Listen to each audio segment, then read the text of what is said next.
The smell of burnt gunpowder and pine needles is something I'll never be able to scrub out of my soul. I was holding my son's hand, feeling his pulse flutter like a dying bird, while the men who did this laughed in the driveway. They thought I was just a grieving father in a Christmas sweater.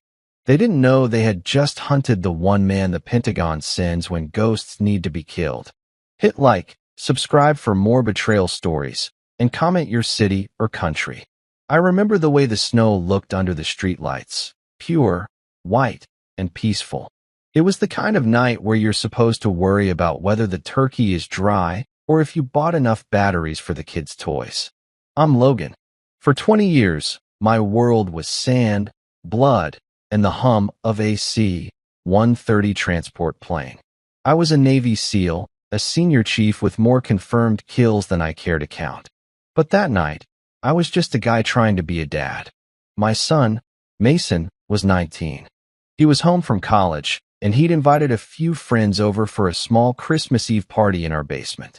My wife, Clara, was upstairs with me. We were finally at a place where the nightmares from my deployments were fading. The house felt warm. It felt safe. That was my first mistake. A warrior should never feel safe. Around 10 p.m., the doorbell rang. I figured it was just another one of Mason's friends arriving late. I was heading to the kitchen to grab a soda when the front door didn't just open. It exploded inward. The sound of a door being kicked off its hinges is unmistakable. It's a heavy, violent thud that vibrates in your teeth. Before I could even process the breach, 4 men in dark hoodies swarmed into my foyer. They weren't professionals. They were sloppy, high on adrenaline, and waving handguns like they were toys. "Where's the money, Logan?" one of them screamed. He was young, maybe early 20s, with a jagged scar running down his neck. I held my hands up, palms out. My mind shifted instantly. The dad version of me retreated, and the operator took the wheel. I was scanning them, looking at their stances, their finger placement on the triggers, the way their eyes darted. They were scared. Scared men are the most dangerous because they pull triggers by accident. "I don't have any money here," I said, my voice unnervingly calm. "Take the cars. Take the jewelry. Just leave." "We know about the stash," another one yelled, his voice cracking. Downstairs, the music stopped. I heard the basement door creak open. Mason, being the brave kid I raised him to be, had heard the crash and was coming up to help. "Mason, stay back," I warned, but it was too late. Mason stepped into the hallway. The kid with the scar panicked. He didn't even look. He just swung his 9mm toward the movement and squeezed the trigger. 3 times. The sound was deafening in the small hallway. I watched in slow motion as my son was thrown backward against the wall. The white paint was instantly sprayed with a horrific, dark red. Mason slumped down, his eyes wide and confused, looking at me as if asking why this was happening.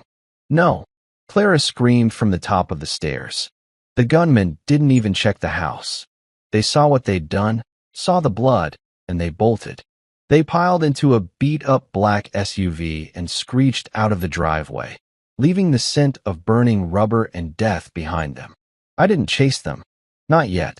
I dived for Mason. I ripped off my flannel shirt, pressing it against the holes in his chest. My hands, which had stayed steady through sniper shots in the Hindu Kush, were finally shaking. "Stay with me, Mason. Look at me, buddy," I whispered, my voice breaking. His breathing was wet, labored. He tried to speak, but only blood came up. Clara was on the floor next to us, hysterical, screaming into her phone for an ambulance. I looked at the doorway, then back at my son. In that moment, the Logan who wanted a quiet life died right there on that hardwood floor. The man who replaced him was someone I had tried to bury deep in the dirt of overseas battlefields. I looked at the shell casings on the floor. Brass. Cheap. Just like the cowards who fired them. The police arrived 20 minutes later. They were slow, bumbling, and treated the scene like a common street robbery. A detective named Miller stood in my living room, sipping lukewarm coffee while my son was being loaded into an ambulance with a 5% chance of living through the night.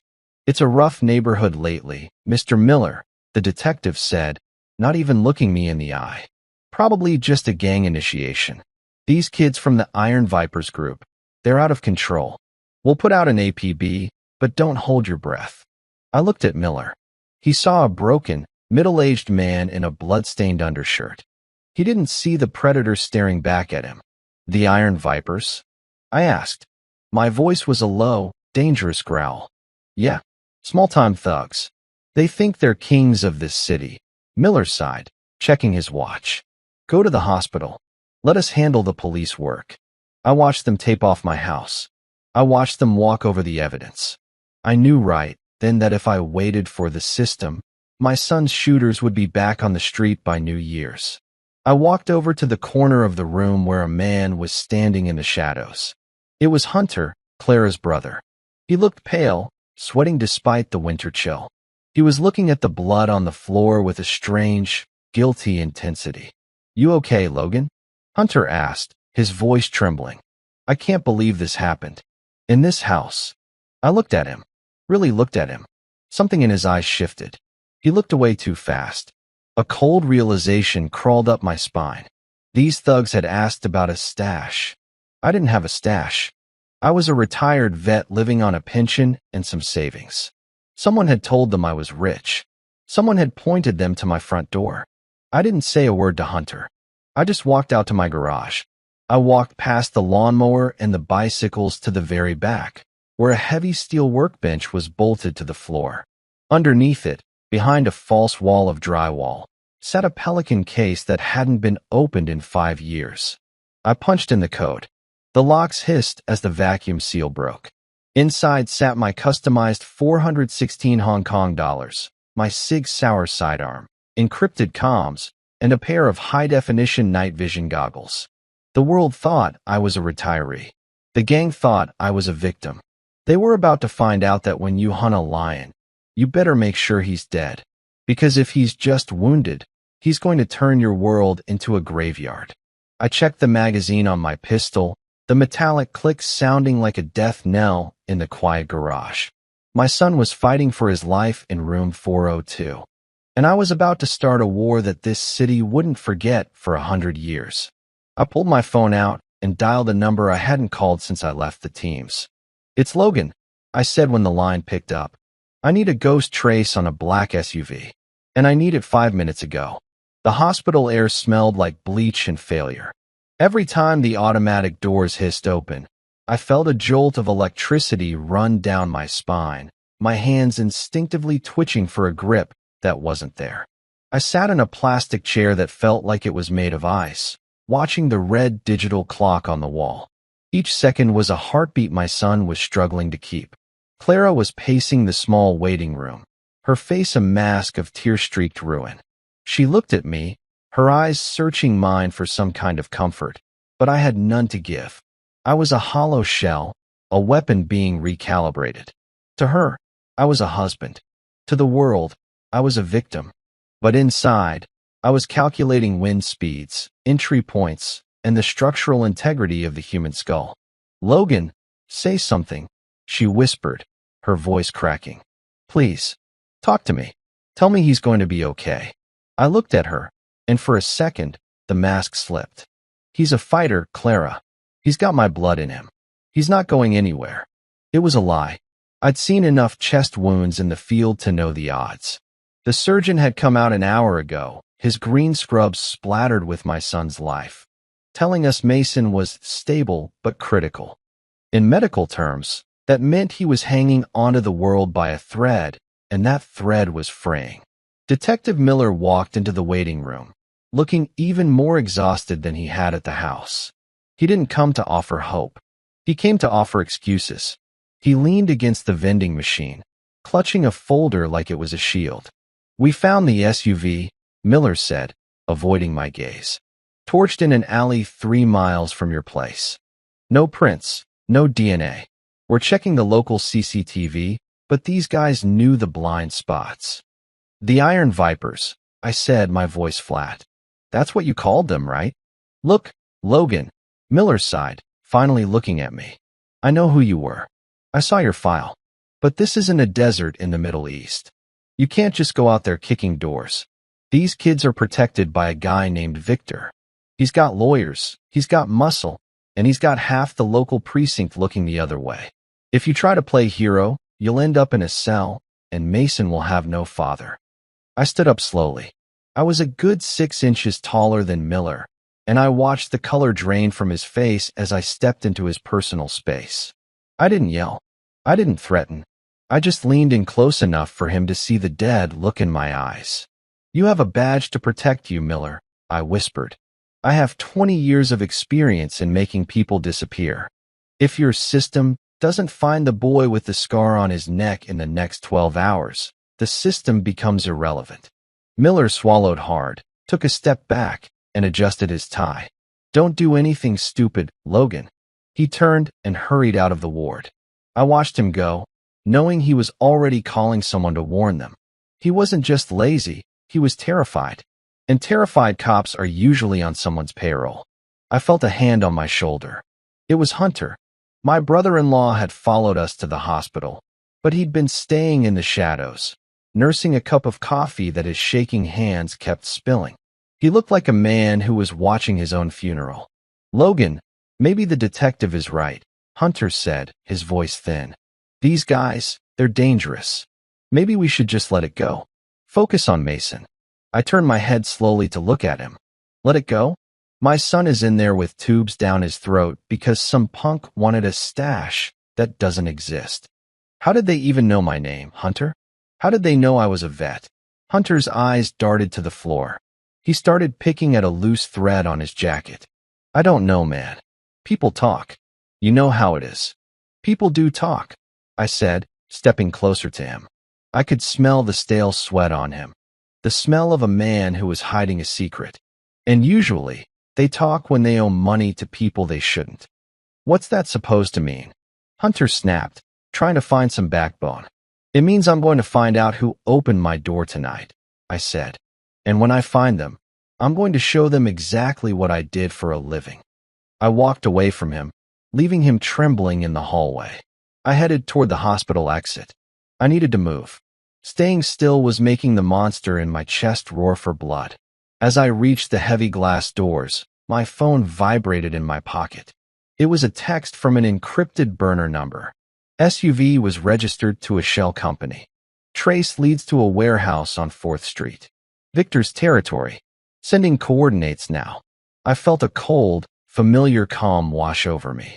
This was the zone. The place where emotion dies and mission parameters take over. I wasn't a father anymore. I wasn't a husband. I was a tier 1 asset with a target package.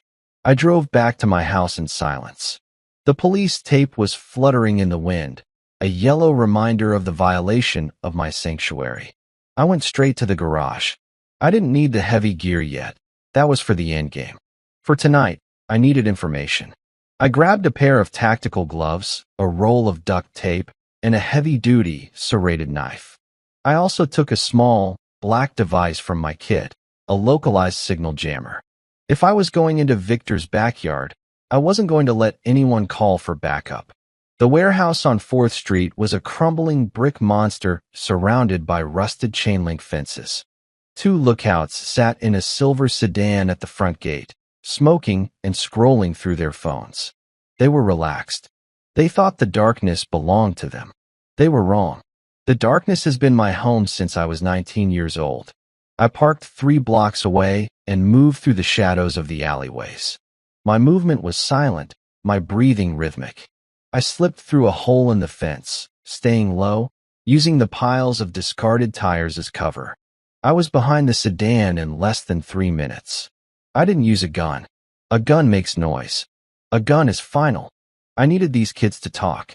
I reached through the open driver's side window, grabbed the driver by the throat, and slammed his head against the steering wheel. Before the guy in the passenger seat could react, I was around the car, the door was open, and my knife was pressed firmly against his jugular.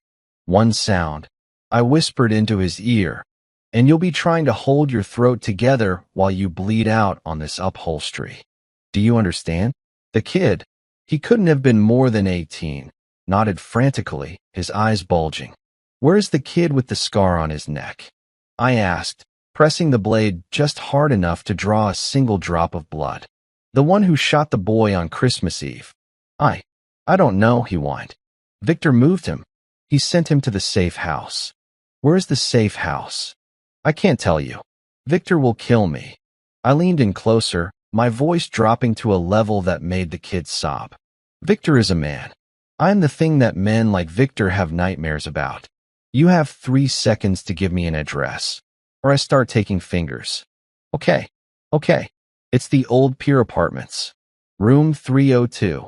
I checked his pockets, took his phone, and zip-tied his hands to the grab handle of the car.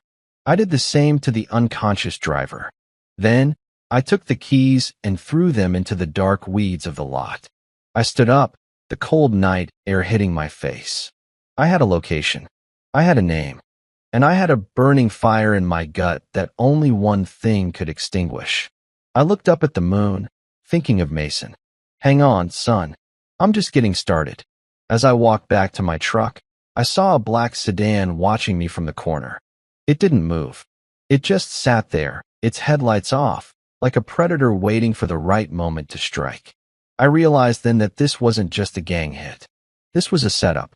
And the betrayal went much deeper than a simple debt. Hit like, subscribe for more betrayal stories, and comment your city or country. I didn't go straight to the pier.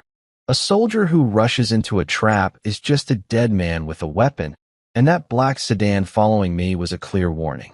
I led the tale through a series of sharp turns, doublebacks, and dead ends. Whoever was driving was good. They kept their distance and never used their high beams. It was professional. It wasn't the work of a street gang. I pulled into a crowded 24-hour gym parking lot, slipped out the passenger side while the truck was still rolling into a spot, and vanished into the shadows of a nearby alley. I watched from behind a dumpster as the black sedan cruised slowly past. It was a late-model Chevy with tinted windows. No plates. My pulse didn't even quicken. It just settled into that cold, steady rhythm I used to feel before a night raid in Fallujah. I walked 3 miles back to my house under the cover of the residential tree lines. I needed my sanctuary. I needed to see what Hunter was hiding. When I slipped through my back door, the house felt like a tomb. The police tape was still whistling in the wind. I didn't turn on the lights. I moved through the kitchen, my boots silent on the tile, and headed for the basement stairs. This was where Mason had his party. This was where the blood started. I sat on the bottom step and just breathed. I could almost hear the ghosts of the music and laughter from a few hours ago. Then, I heard a floorboard creak upstairs. Someone was in my house. I didn't reach for a gun. I grabbed a heavy glass vase from the side table and pressed myself against the wall next to the cellar door. The footsteps were heavy, uneven. A panicked gait. The door pushed open, and a sliver of moonlight caught the visitor's face. It was Hunter. He was rummaging through my desk in the corner of the living room, tossing papers aside, his breathing ragged. He looked like a man digging for his own life. I stepped out of the shadows, the vase ready. Looking for something, Hunter? He let out a choked scream, spinning around and slamming his back against the desk. Logan, you scared the hell out of me. I thought you were at the hospital. I was. Then I realized the person who killed my son's peace might still be walking free. I said, walking toward him slowly. I didn't stop until I was inches from his face. Why are you in my house at 3 a.m, tearing through my files? I was looking for Clara's insurance papers. She asked me to find them for the hospital billing.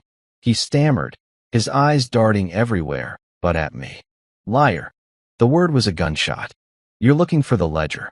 You're looking for proof of the money you owe Victor. Hunter's face went from pale to ghostly white.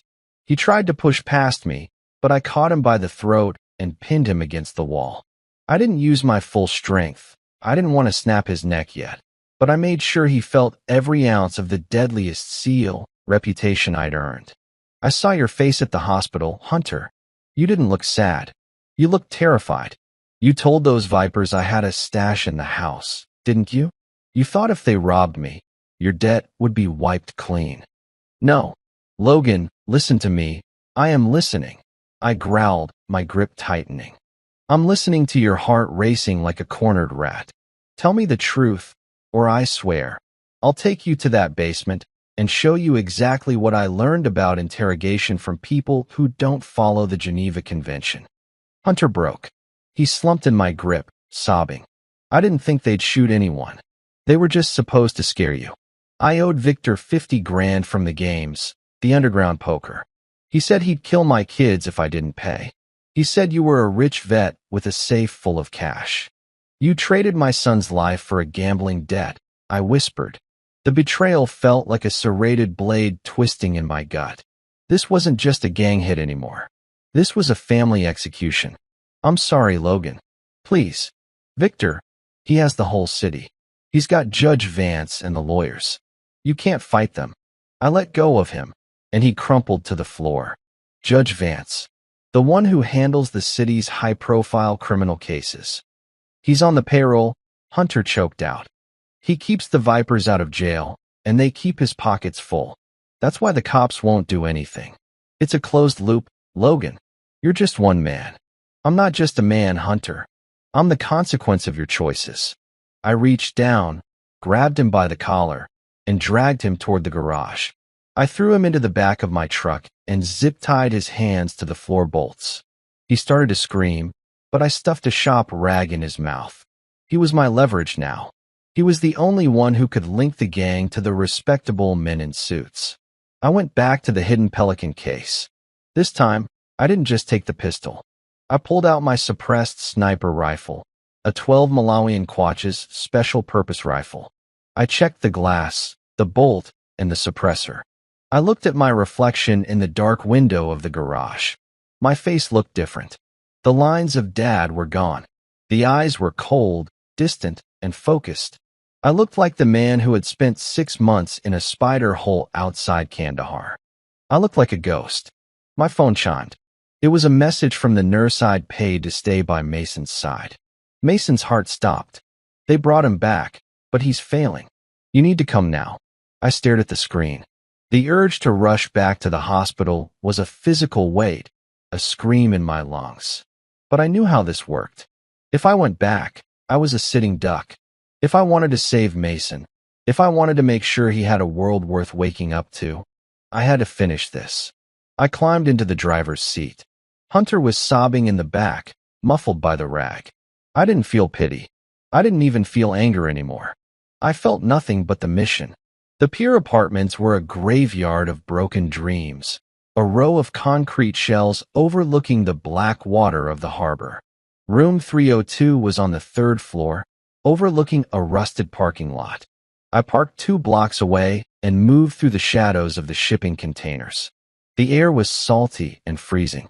I set up my position on the roof of a warehouse across from the apartment. I lay down in the prone position, the cold concrete biting into my chest, and looked through the high-powered scope. Through the crosshairs, I saw him. The kid with the scar. He was sitting on a sofa, drinking a beer, laughing at something on the TV. He looked like he didn't have a care in the world. He looked like he hadn't just destroyed my entire universe. Next to him sat another man. Older. Well-dressed. He was wearing a suit that cost more than my truck. He was talking on a burner phone, looking at his watch. I adjusted the windage on the scope. My finger hovered over the trigger. One squeeze, and the man who shot my son would be gone. But the man in the suit, he was the key. He was the link to the judge. Suddenly, the man in the suit stood up and looked directly toward my position. He smiled, a cold, knowing smile, and pulled the curtains shut. My skin crawled. He knew I was there. That's when I heard the heavy thud of a flashbang landing on the roof behind me. Drop the weapon. Hands behind your head, a voice boomed. I rolled to my left just as the roof exploded in white light and deafening sound. They didn't want the gang to kill me. They wanted the law to do it. The white light of the flashbang scorched my retinas, but I didn't blink. In the teams, we trained for this until the chaos felt like a lullaby. While the world was screaming and spinning for any other man, my body moved on muscle memory. I rolled behind a heavy industrial HVAC unit just as a hail of submachine gun fire chewed into the concrete where I had been lying a second ago. Target is mobile. Section 2, move in. A voice barked over a radio. These weren't street thugs. They moved in a diamond formation. Their gear was high-end, and their suppressed weapons whispered with professional precision. This was a private security detail, mercenaries hired by someone with a very deep pocket. Likely the man in the suit I'd just seen in the window. I stayed low, my 12 Malawian kwaches slung across my back. In the tight confines of a rooftop, a long rifle was a liability. I pulled my suppressed sidearm. I didn't need to kill them all. I needed to vanish. I reached into my tactical vest and pulled out a smoke canister, thumbing the pin and rolling it toward the stairwell door. Thick, gray phosphorus smoke billowed out, choking the rooftop. The mercenaries hesitated. They had night vision, but thermal-resistant smoke is a ghost's best friend. I slipped over the edge of the roof, grabbing a rusted fire escape railing, and swung myself down to the second-floor balcony. I didn't head for the street. That's where they'd expect me.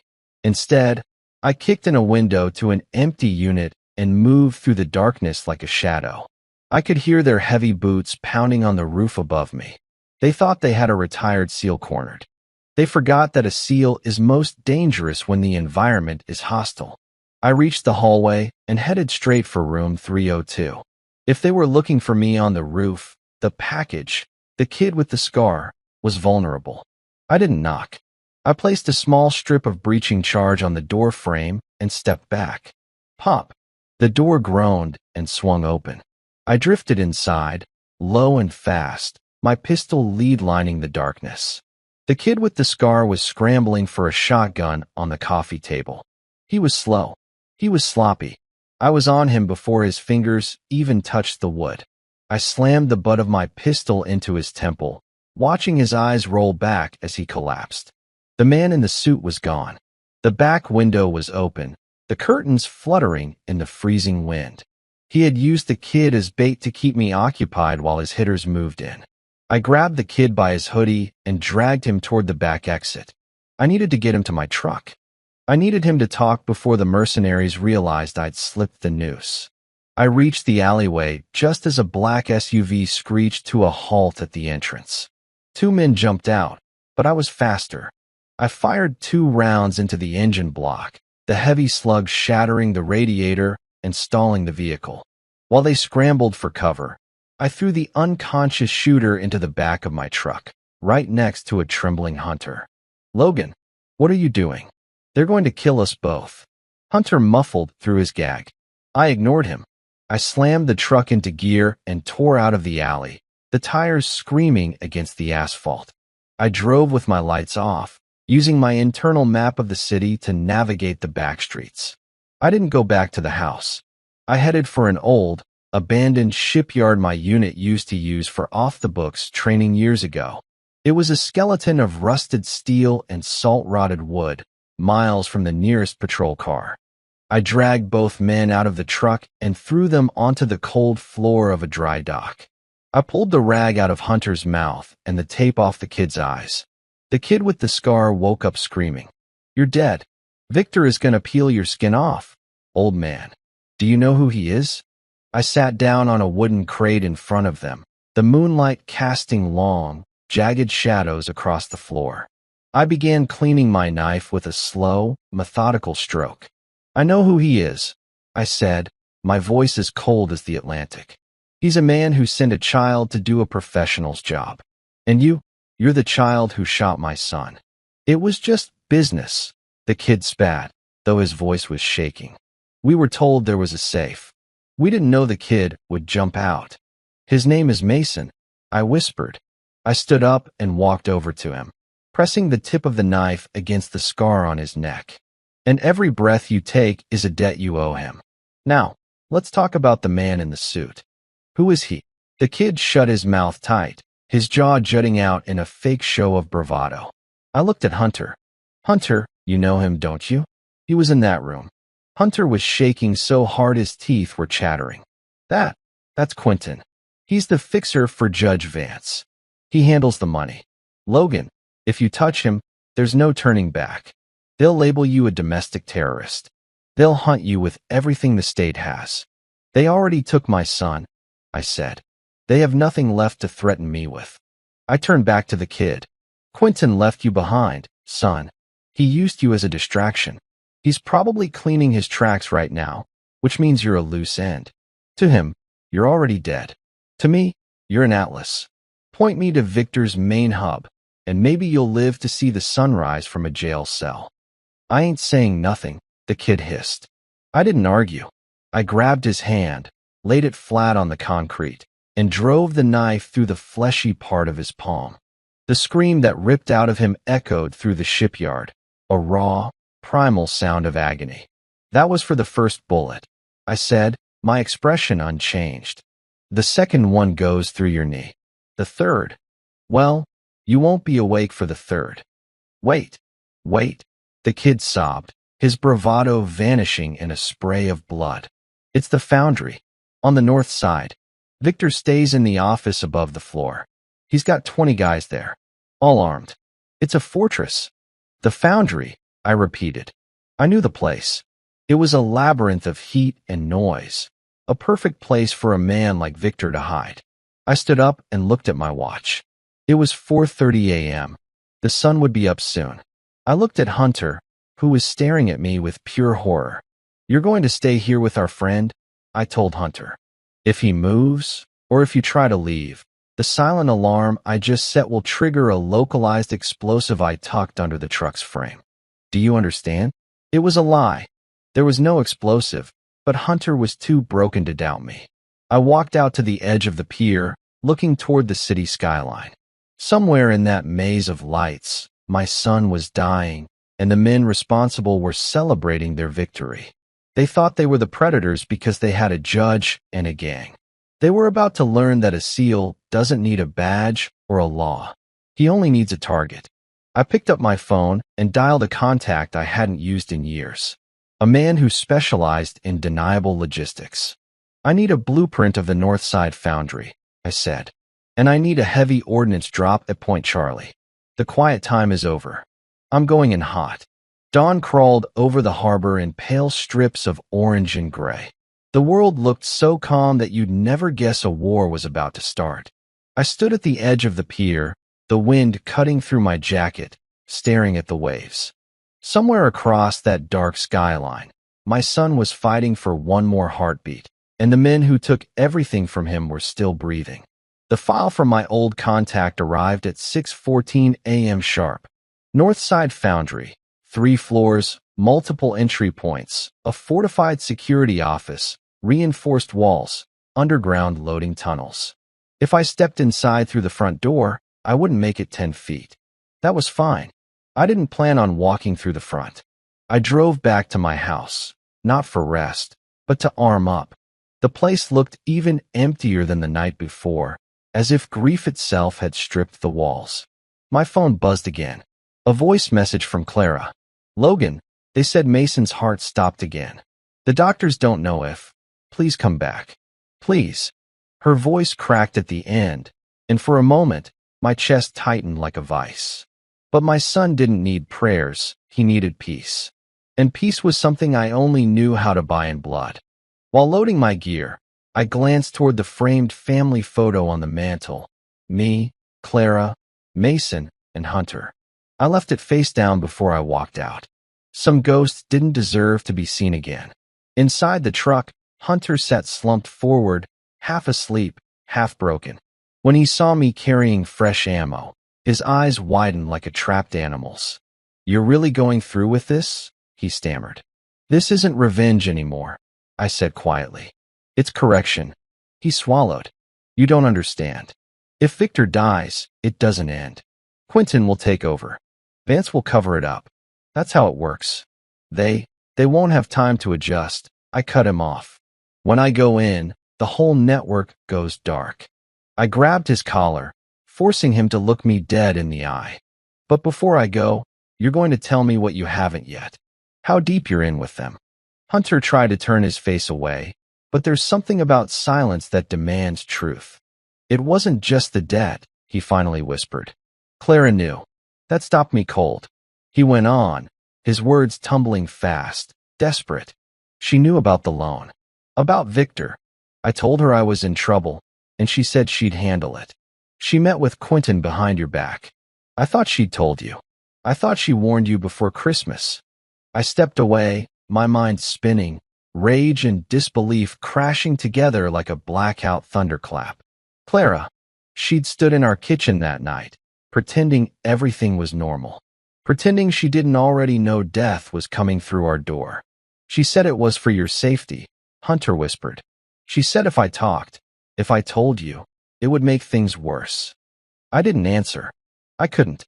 There were some wounds too deep for words. I climbed into the truck, the engine growling to life. While the sun broke the horizon, I drove toward the North Side Foundry, the building's smoking stacks piercing the skyline like black spears.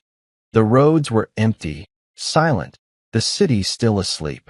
On the outskirts, I ditched the truck behind a row of derelict freight cars and approached on foot, silent, steady, methodical. The closer I got, the more my heartbeat slowed. The part of me that hurt, the part that grieved, receded into that cold place where only the mission mattered. Through the binoculars, I saw the guards.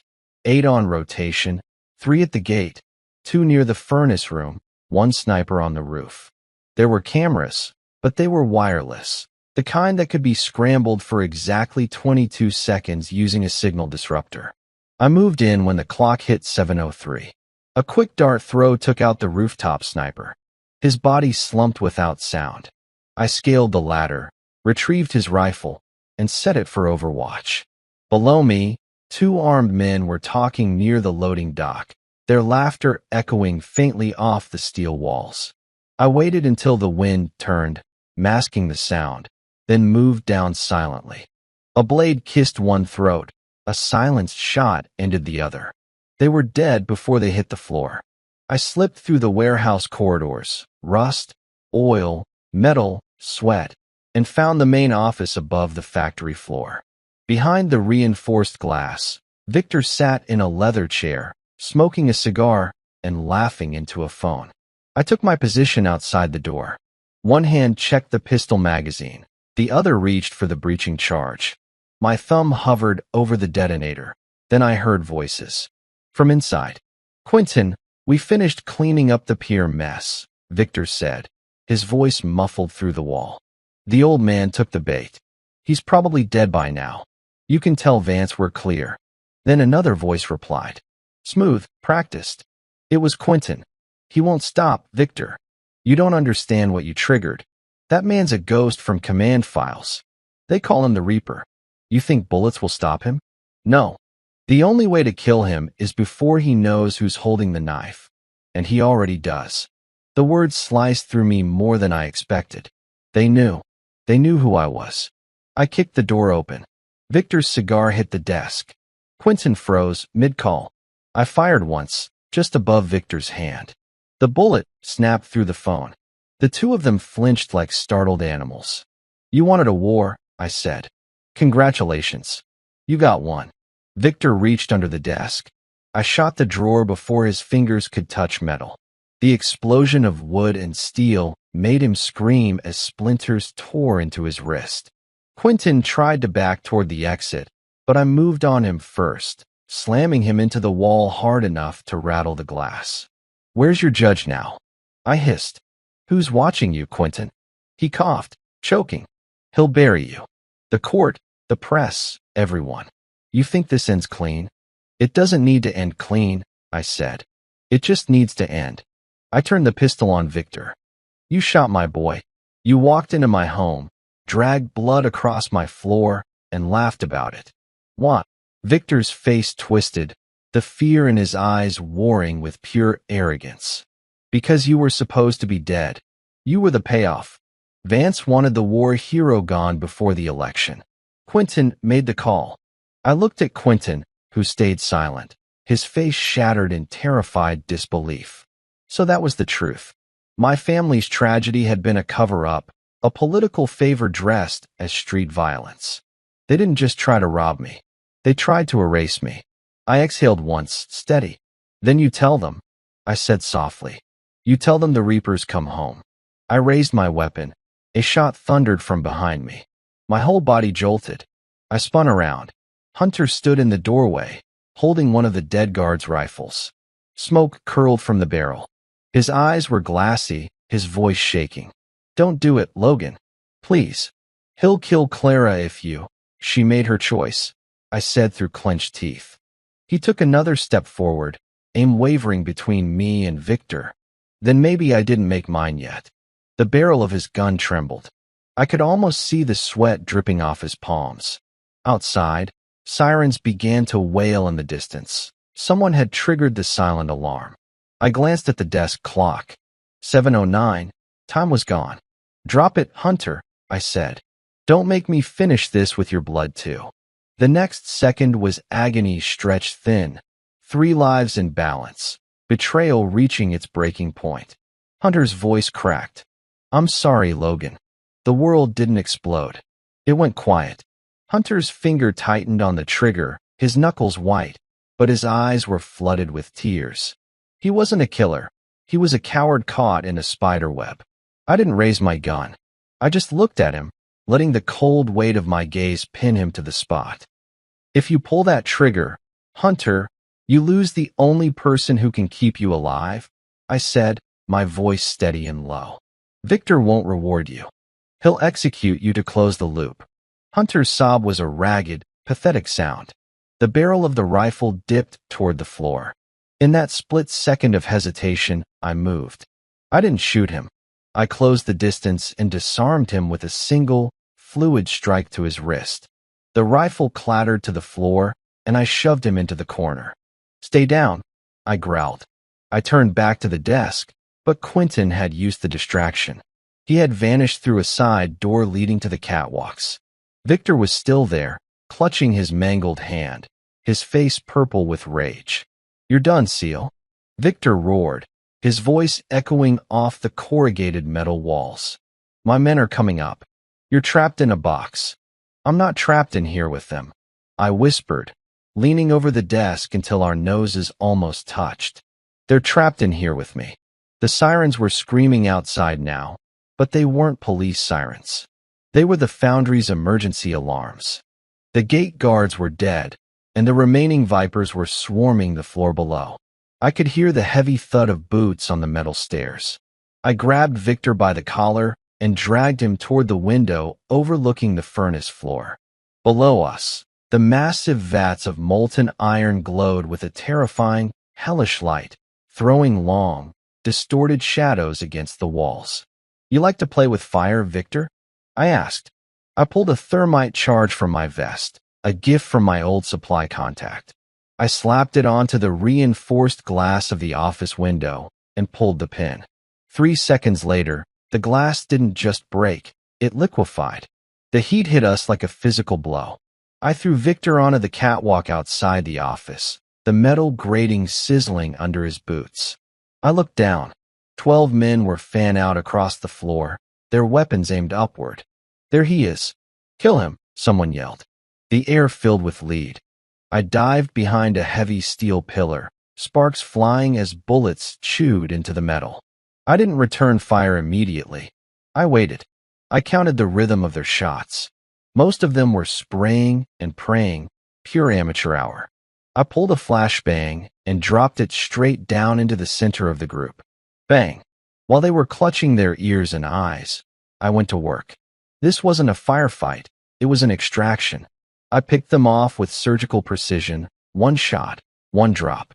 I moved along the catwalk, a shadow in the steam and orange glow, appearing and disappearing before they could track my muzzle flash. 3 down. 5. 7. The foundry floor became a graveyard of tough guys who realized too late that they had picked a fight with a ghost. I reached the end of the catwalk and saw Quentin. He was at the emergency exit, frantically punching a code into a keypad. I didn't use a bullet. I picked up a discarded iron rebar and threw it like a spear. It didn't kill him. It went through the meat of his shoulder, pinning his expensive suit and his arm to the wooden door frame. Quentin screamed, a high-pitched, girlish sound that cut through the roar of the furnaces. I walked toward him, my boots clanging rhythmically on the metal. Victor was crawling away in the opposite direction, but he was going nowhere. I stood over Quentin, who was sobbing and trying to pull the rebar out. "The judge," I said. "Where is the evidence?" "The ledger Hunter talked about." In the safe, at the club," Quentin gasped, his face slick with sweat. "The Midnight Lounge. Third floor. Please. I was just the middleman." "There are no middlemen in a murder, Quentin. Only accomplices." I looked back at the office. Hunter was gone. He'd slipped out during the chaos. It didn't matter. He was a broken man. He wasn't the target. I turned my attention to Victor. He had reached a dead end on the catwalk, right above the primary cooling vat. He looked at me, then at the drop, his bravado finally replaced by the raw, naked fear of a man who knows his time is up. "You can't do this," Victor stammered. "I have people. You have nothing," I said. I didn't push him. I just stood there. The police were finally at the gates. I could see the blue and red lights flashing through the high windows.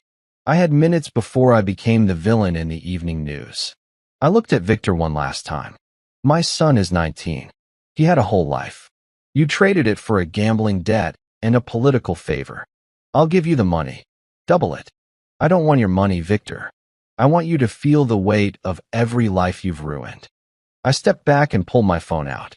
I played the recording I'd captured in the office. Victor and Quentin admitting to the setup, the judge's involvement, and the hit on my house.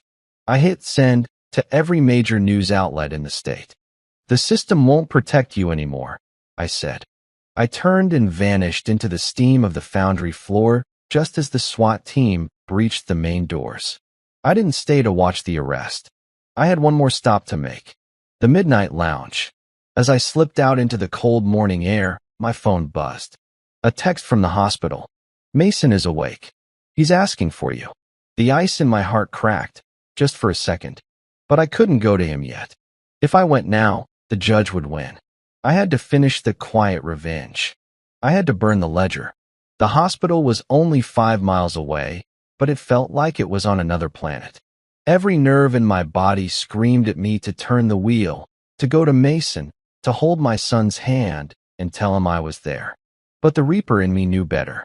If I went to him now, I'd be bringing a storm of police and assassins to his bedside.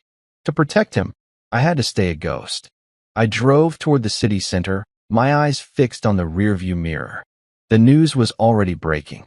I could hear the radio anchors stumbling over the leaked recording. Victor's voice, the mention of Judge Vance, the cold admission of a setup. The city was waking up to a scandal, but I knew how the powerful played this game. They'd call it a deep fake. They'd call me a disgruntled, unstable veteran. The Midnight Lounge was a sleek, black glass building that looked more like a fortress than a nightclub. This was where the city's elite came to sin in private. It was 8:30 a.m. The club was closed to the public, but the private security at the door told me the high rollers were still inside, cleaning up the night's messes. I parked in an underground garage 2 blocks away. My reflection in the window was harrowing. I was covered in soot, dried blood, and the hollow stare of a man who had seen the end of the world. I threw on a dark trench coat to hide my tactical vest and moved toward the club's service entrance. I didn't use explosives this time. I used a simple hack, a cloned keycard I'd grabbed from Quentin's pocket at the foundry. The door hissed open, and I stepped into the smell of expensive gin and stale cigarettes. "Hey, who the hell are you?" A voice barked from the end of the hallway. It was a suit, one of Vance's personal bodyguards. He was reaching for his holster, but I was already in his space. I caught his wrist, twisted it until the bone groaned, and slammed his face into the marble wall. I caught his body before it hit the floor, dragging him into a broom closet. Too loud, I whispered to the empty hallway. I took the elevator to the 3rd floor. The doors opened to a mahogany row hallway. At the very end sat the heavy oak doors of the VIP suite. I could hear voices, angry, panicked voices. "The recording is out there, Vance. We have to move the assets now. That was Quentin's voice. He must have escaped or been let go by dirty cops at the foundry. Shut up, a deeper, more refined voice roared. Judge Vance. The police are looking for Logan. By the time they look at us, the ledger will be ash and the witness will be dead. Did you send the team to the hospital? My heart stopped. The world went red. Yeah, Quentin replied. They're entering through the service basement. The kid won't make it to noon. I didn't wait. I didn't plan. I kicked the mahogany doors so hard the hinges shrieked. The room was opulent, gold leaf, velvet, and the stench of corruption. Judge Vance sat behind a massive desk, a shredder whining beside him. Quentin stood by the window, his arm in a makeshift sling. They both froze. Vance, a man who spent his life sentencing others to cages, looked at me and saw his own death sentence written in my eyes. You, Vance breathed, his face turning a sickly shade of gray. You should be in a cell. I've been in hell, Judge. A cell would be a vacation, I said, my voice a low, vibrating growl. Call off the hit at the hospital. Now. Vance tried to regain his composure, straightening his silk tie. You have nothing, Logan. A leaked tape? Any lawyer will have that thrown out as coerced. You're a vigilante. A murderer. You're the one who's going to lose everything. I already lost my son's peace, I said, stepping toward the desk. Now I'm just deciding how many people I take with me. I leveled my pistol at Vance's chest. The phone. Call them off, or I start with your knees and work my way up. Go ahead, Vance sneered, a desperate glint in his eye. Kill a superior court judge in cold blood. See how fast the world turns on you. You'll never see your son again. Suddenly, the door behind me opened. I spun around, weapon raised, but it wasn't a gunman. It was a woman, elegant, composed, holding a digital tablet. It was the city prosecutor, Eliza. She looked from me to the judge, then to the piles of half-shredded paper on the floor. Put the gun down, Logan, she said softly. I've been building a case against Vance for 3 years. I have the wiretaps. I have the bank statements. If you kill him now, he becomes a martyr. If you let me take him, he dies in a cage, stripped of every cent and every ounce of dignity. He sent men to kill my son. I rasped, the rage vibrating in my arm. He's doing it right now. Eliza didn't flinch. I already called the state police. They intercepted the team at the hospital 4 minutes ago. Mason is safe. He's under 24-hour guard by people I trust. The tension in my chest snapped. The pistol felt like it weighed 1,000 pounds. I looked at Vance, who was now trembling, realizing his legal shield had finally shattered. It's over, Harvey, Eliza said to the judge. The quiet justice has arrived. I lowered the gun. I didn't feel relief. I felt a strange, cold emptiness. I walked over to the desk, picked up the remaining ledger that hadn't reached the shredder, and tossed it to Eliza. Make sure he never sees the sun again, I said. I walked past them, out of the club, and into the blinding morning light. I didn't care about the trials or the headlines. I had a promise to keep. The city was in a frenzy, but the air around the Vance estate was deathly still. Eliza's legal justice was moving through the courts, but the Reaper in me knew that men like Vance always had a contingency. My burner phone buzzed, a secure line from a contact still inside the hospital. Logan, the state police are here, but there's a problem. 2 of the officers on the perimeter didn't check out. They vanished when the real units arrived. Vance isn't surrendering, he's liquidating. I knew exactly what that meant. In the world of high-level corruption, liquidating meant erasing every witness, including the ones in hospital beds and the ones who knew too much. Vance wasn't at the club anymore. He had fled to his private estate, a fortified mansion on the cliffs of the North Shore. He was waiting for a private chopper to take him to a non-extradition country. I didn't call the police. I didn't call Eliza. This was the Hollywood moment, the one where the system fails and the soldier takes the field. I arrived at the estate at 11:30 p.m. The rain was coming down in sheets, a cold Atlantic gale that blurred the line between the sky and the sea. The mansion sat like a dark crown on the cliffside, surrounded by a 12-foot stone wall and infrared sensors. I wasn't the man in the Christmas sweater anymore. I was wearing full combat blacks, a suppressed 416 carbine slung across my chest, and the NVGs flipped down over my eyes. The world turned a ghostly, digital green. I didn't breach the gate. I moved to the cliffside, where the jagged rocks met the crashing surf. No one guards the sea in a storm. They think the ocean is their wall. I climbed the wet stone with bare hands, the salt stinging my cuts, until I rolled over the iron railing onto the manicured lawn. 2 guards moved past the fountain, their breath hitching in the cold. They were carrying high-end subguns, looking bored. I moved like a predator in tall grass. Thwip, thwip, 2 silenced rounds. They dropped without a sound, their bodies disappearing into the shadows of the hedges. I moved toward the house, my heart rate a steady 60 beats per minute. This was the flow. I breached the side terrace. Inside, the mansion was a museum of stolen lives, expensive art, marble floors, and the smell of high-priced fear. I moved through the kitchen and into the grand foyer. Upstairs, "Get the bags to the roof," a voice barked. I saw Quentin. He was at the top of the stairs, clutching a briefcase, his face bruised and desperate. Behind him, 2 more mercenaries were dragging a heavy trunk. I stepped into the light of the chandelier. "Going somewhere, Quentin?" He froze, his eyes bulging as he looked down the barrel of my rifle. You're supposed to be dead." The team at the hospital said.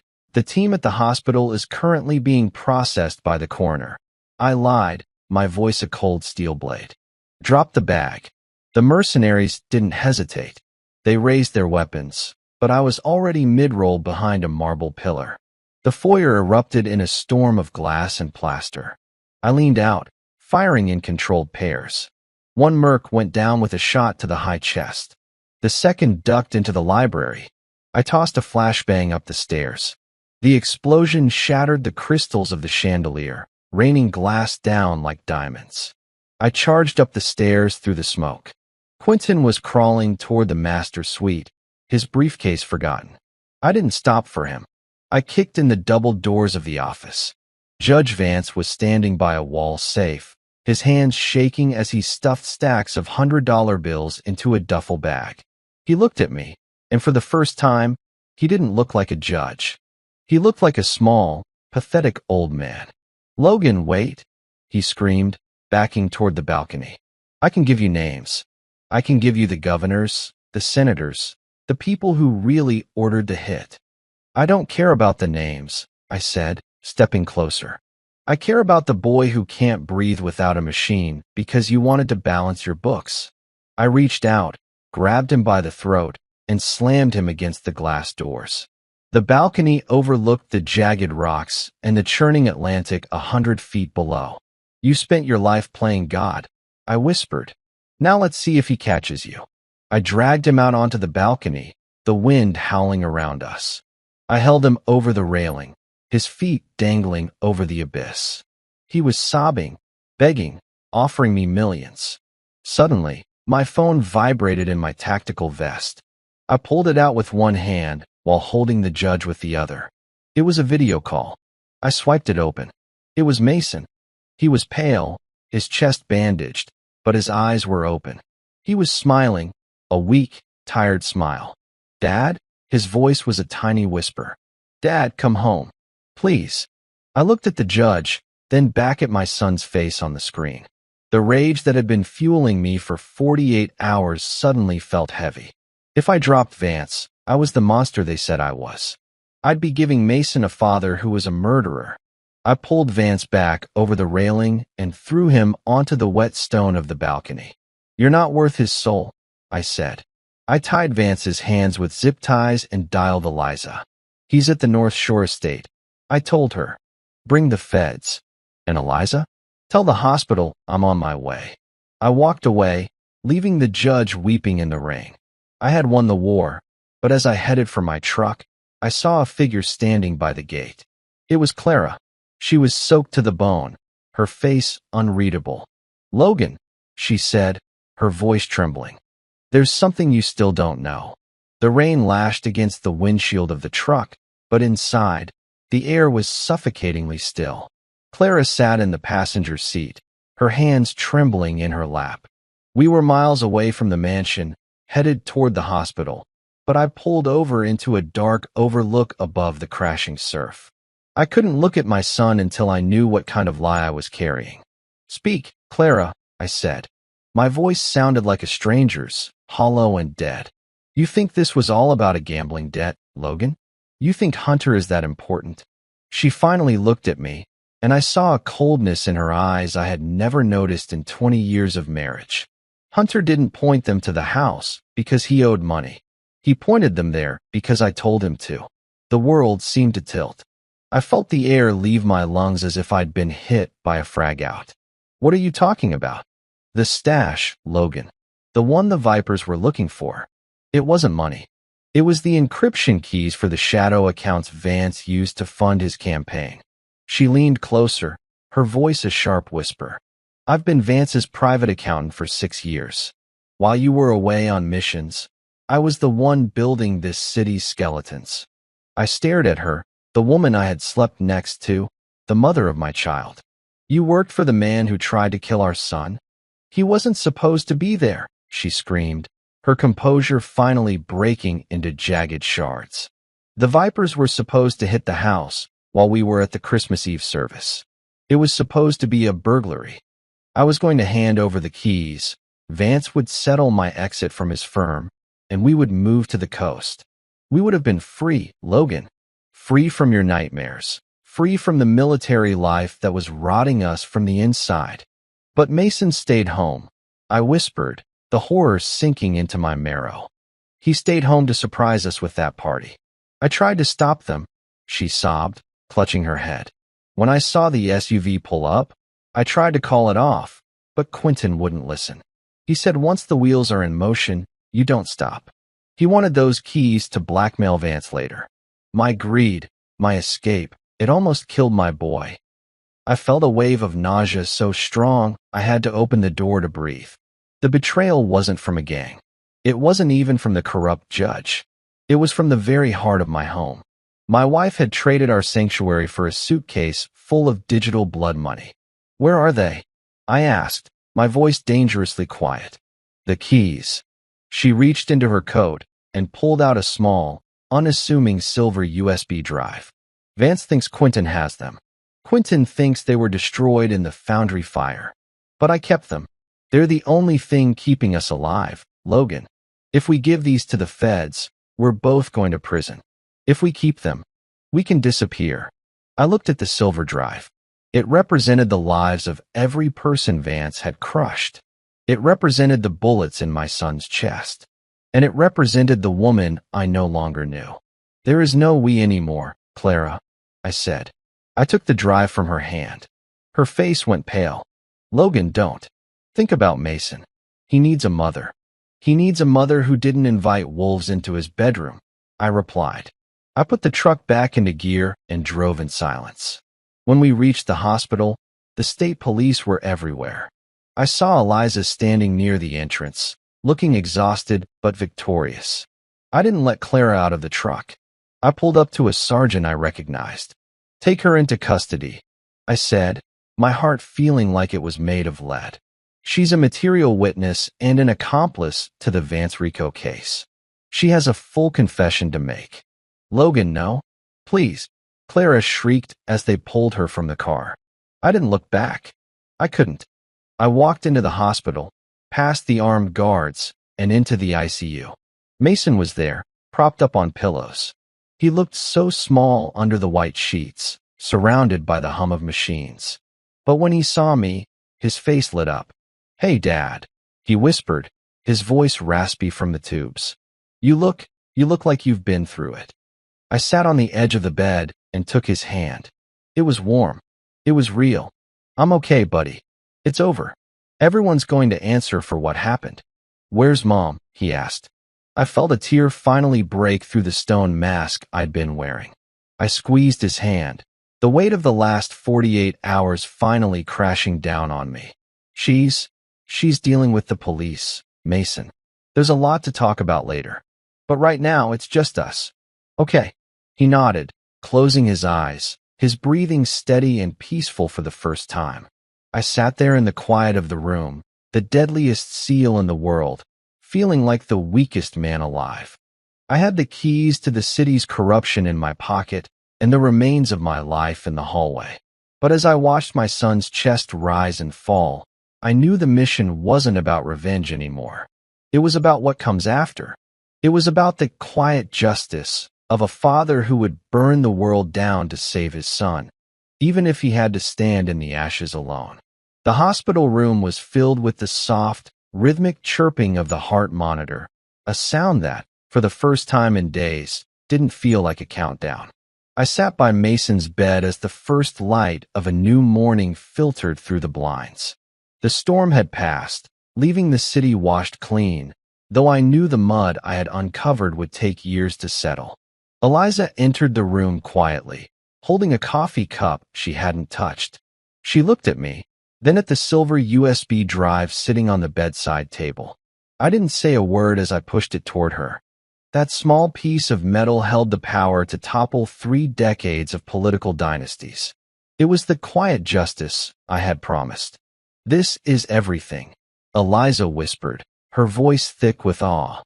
"The shadow accounts, the wire transfers, the names of the officers on Vance's payroll. Logan, you realize what this does? It doesn't just put Vance away. It guts the entire system." "Good," I said, my voice barely above a whisper. "Burn it down. Every brick." "And Clara?" she asked tentatively. I looked at Mason, who was sleeping peacefully. She made a choice to protect a lifestyle over her family. Now she has to live with the consequences. "Tell the prosecutor I'll testify if I have to, but I want Mason kept out of it. He's seen enough blood." Eliza nodded, her eyes reflecting a deep respect. "He's a lucky kid, Logan. Most fathers would have just called the police. You went to war for him." "I didn't have a choice," I replied. "A soldier protects his own. A father does even more." I didn't wait for the headlines. I didn't wait for the televised arrests of Judge Vance, Quentin, or the crooked cops. I spent the next few weeks in that hospital room, watching the color return to my son's face. We didn't talk about the night of the shooting. We didn't talk about his mother. We talked about his future, about finishing college, about traveling, about the life he still had ahead of him. Instead of the usual jump forward in time, I decided to live in the present. I sold our house, the one with the stained floors and the ghosts in the hallways. I took what was left of my savings and bought a small cabin on the edge of a lake in the mountains. No gates, no infrared sensors, no secret safes. Just the sound of the wind through the pines and the splash of a fishing line hitting the water. A month later, I stood on the porch of the cabin. Mason was walking down by the water, his gait almost back to normal, his laughter echoing across the lake. He was whole again. I looked at my hands, the hands that had taken lives to save his. They were steady now. I had lost my marriage, my home, and my peace of mind. But as Mason looked back at me and waved, I realized I hadn't lost the only thing that mattered. The deadliest seal was gone. In his place was a man who had finally found a reason to put down his weapon. Justice wasn't found in a courtroom or at the end of a barrel. It was found in the quiet moments of a life reclaimed. This has been a journey of heartbreak and ultimate redemption. When a family's trust is shattered and the law turns its back, how far would you truly go to protect the person you love most? Would you become the monster to defeat the monsters? I'd love to hear your thoughts on Logan's choice.